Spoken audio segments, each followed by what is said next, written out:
মানলাম আমি কিছু হবে না, কিন্তু চেষ্টাটা করব। থার্ড সেমিস্টার চেষ্টা করেছিল, একজন 1 মাস পিছিয়ে ছিল ওদের এক্সাম, ঠিক আছে? তাহলে তোমরা সবাই মেল করো, আমি এটাই বলবো। কিন্তু সঙ্গে সঙ্গে পড়াশোনাও করো, না হলে যদি তোমাদেরকে এক্সাম দিতেই হবে, কিন্তু সঙ্গে সঙ্গে পড়াশোনাও করতে হবে তোমাদেরকে। এমনি না কি পড়াশোনা ছেড়ে শুধু আমি এটাই করছি, না। মেল করে দাও আর পড়াশোনাটাই লেগে যাও, ভালো করে পড়াশোনা করো, প্রিপারেশনটা ভালো করে করো।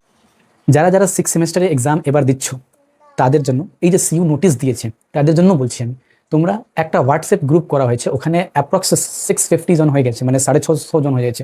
ওখানে তোমরা সবাই জয়েন করো ওই গ্রুপটাকে। ওখানে একটা ইমেল মেসেজ লেখা আছে, ওই মেসেজকে সিইউটাকে মেল করো, ওখানে মেল আইডি দেওয়া আছে। সবাই ওই গ্রুপটা জয়েন করো আর সবাই মেল করো। এটা শুধু তোমার জন্য না, শুধু আমার জন্য না, শুধু মানে এটা সবার জন্য হচ্ছে। আমার জন্য কেন, আমি তো টিউশন পড়াচ্ছি, কিন্তু আমাদের স্টুডেন্ট জন্য যারা যারা অসুবিধা হচ্ছে, 4 মাস মধ্যে কি করে করবে ওরা সিলেবাসটা কমপ্লিট 6 সেমিস্টারে। আর সেখানেও ম্যাথের সিলেবাসটা একটা সিলেবাসটা কমপ্লিট, মানে একটা পেপারটা চেঞ্জ করেছে, ঠিক আছে? তো তোমরা সবাই মেল করো, মেল করার পর যদি না কিছু হয় তারপরে দেখা যাবে কি করা যাবে না করা যাবে। আগে তোমরা মেল করো, আগে থেকেই ভেবে নিব আমি কি না কিছু হবে না, এইসব করলে কিছু হবে না। তোমরা মেল করো, তারপরে পড়াশোনাটা শুরু করে দাও। কিছু নেই এখানে, কিছু করতে হবে না। মিনিমাম তোমাদেরকে শুধু মিনিমাম 2 মিনিট থেকে 3 মিনিট লাগবে, একটা মেল করতে হবে, তারপরে পড়াশোনাতে লেগে যেতে হবে। আমি যেদিন গ্রুপ তৈরি হয়েছে, যেদিন আমি গ্রুপ জয়েন করেছি, সেই দিন আমি বলেছিলাম কি সঙ্গে সঙ্গে পড়াশোনাও নিয়ে চলতে হবে, এমনি না কি শুধু আমি প্রোটেস্টটাই করছি, ঠিক আছে? আমাদের আমাদের যেটা দেশ আছে ওটা স্বাধীন 1947 সালে, ঠিক আছে? আর এখন আমি নিজের কথা বলতে পারবো না, এটা তো অদ্ভুত কথা। আমি নিজের কথা বলবো কি হ্যাঁ আমি এটা, এই যে ডেট যেটা তোমরা দিয়েছো 6 মাসের এক্সামটা 4 মাসের মধ্যে করাচ্ছ, এটা ঠিক নেই। এটা তো আমি অ্যাটলিস্ট বলবো কি হ্যাঁ এটা ঠিক হচ্ছে না।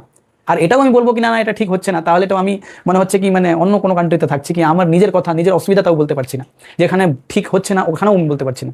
তোমরা এটা ঠিক হচ্ছে না এটা বলো কি হ্যাঁ এটা ঠিক নেই, এটা এক্সামের ডেটটা 4 মাস মধ্যে নেই। আমাদেরকে যখন অ্যাডমিশন নিয়েছিলাম তখন তো বলা হয়েছিল 6 মাস মধ্যে এক্সাম হবে একটা সেমিস্টার করে, এখন 4 মাস মধ্যে কি করে হবে? তারপরেও মাঝখানে তোমাদের 1 মাস মধ্যে তো 1 মাস ধরে তো তোমাদের এই ইলেকশনের জন্য কলেজ তো এমনি বন্ধ আছে, ঠিক আছে? তারপরে এক্সাম চলছিল, এই সেমিস্টার সাপ্লি এক্সাম চলছিল, ফার্স্ট সেমিস্টার থার্ড সেমিস্টার, এই সাপ্লি এক্সামের জন্য এটার জন্য কলেজ বন্ধ ছিল। তো ক্লাস হচ্ছে না, ক্লাস হচ্ছে না, এক্সাম কি করে হয়ে যাবে 4 মাস মধ্যে, সেটাও 4 মাস মধ্যে। তো তোমরা এটা নিয়ে বলো, হবে কি হবে না এটা পরে কথা, কিন্তু মানে কোনোদিন তো এটা বলবে কি হ্যাঁ যেখানে ভুল হচ্ছিল আমি ওখানে বলছিলাম, আমি ওখানে মানে আমি বলছিলাম এটা ভুল এটা ঠিক, আমি চুপচাপ করে বসেছিলাম, এটা তো না অ্যাটলিস্ট, ঠিক আছে? তোমরা সবাই মেল করো, মেল করে ওখানে একটা পোল করা আছে বা কিছু এই গুগল ড্রাইভের লিঙ্ক দেওয়া আছে, ওখানে গিয়ে তোমরা রেসপন্স করো। কারণ মানে ইন ফিউচার সিইউতে যখন যেতে হয়, কিছুজন যদি গেল বা তোমরা যদি সবাই যাও যদি সিইউতে, তাহলে বলতে পারবো কি হ্যাঁ স্যার এতজন আমরা মেল করেছি, 600 জন 700 জন 800 জন 1000 জন 2000 জন, সবার অসুবিধা আছে, শুধু আমার অসুবিধা নেই, শুধু এর অসুবিধা নেই, শুধু 4 জন 5 জনের অসুবিধা নেই, এটা সবার 6 সেমিস্টার যত স্টুডেন্ট আছে সবার অসুবিধা আছে। এই জন্য আপনাকে ডেস্কটা পিছনে করতেই হবে, ঠিক আছে? চলো এখানে শেষ করছি, তোমরা সবাই মেল করো।